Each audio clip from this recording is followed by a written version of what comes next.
no redemptive value. In other words, you have a bank account as a politico. You have a bank account, okay? Picture it this way. Everything you do that the public, the people who elected you, see as a positive is like a deposit into your little bank account.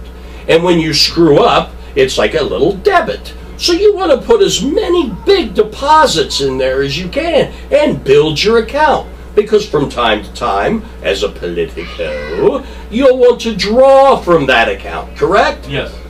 Wouldn't it be great, wouldn't it be ballsy for a guy in his first term to say, how about we do this? How about we do like Roosevelt did in '45 when he said, we don't have any gasoline. We're rationing gasoline. We're not going to have an inaugural parade. Wouldn't it be ballsy of a guy to get elected and say, you know what, if you re-elect me next time, we'll do the whole inauguration. You think that's fair? Give me 4 years to get things together. And let's be fair, people. If you get elected to this office, you deserve one party. Okay? But how ballsy would that be for a guy to go, hey, how about this? We don't do it this year.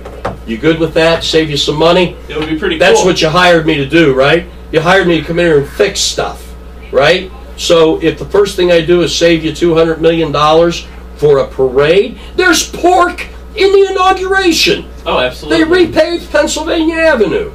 And that cost $3.2 million. And then they want to tell you, you know, if you watch the inauguration, and I got to tell you that I did, which I'm a little ashamed of, but if you they make a big deal out of the fact that, oh, look here, oh my God, it's the president and first lady, they're exiting the car, they're walking.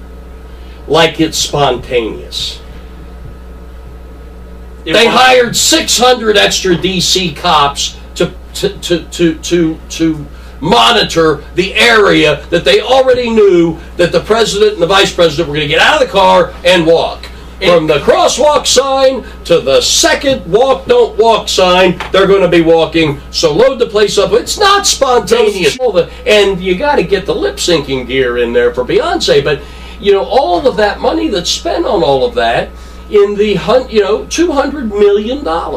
You could say, and I'd love to see somebody say, not going to do it. I mean, $100 million of the money did come from private, you know, donations, but $100 million of the inauguration expenses were placed on the taxpayer. And even with those special duty cops, that's money from wage-earning Americans that are paying taxes that then go just so Obama can walk a few steps. Let me tell you, if you're a private individual and you're that damn stupid, you're going to give money anyway. It's like we still have a king. Give money and we can help. How about $200 million will feed some hungry kids?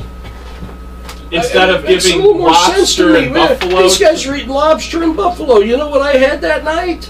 I had Stouffer's meatloaf. I mean, you're eating lobster and buffalo. You walk a half a mile. Individually, it's not that much money, but all this stuff adds None up. of these things are individually all that important. It's that they happen day after day after day after day, and we allow it and we go, yeah, it's okay, it's only $200 million. You see what they've done to you? They've got you to the point where it doesn't even matter. It takes 20 kids getting killed in a school before we even look up from our canasta game.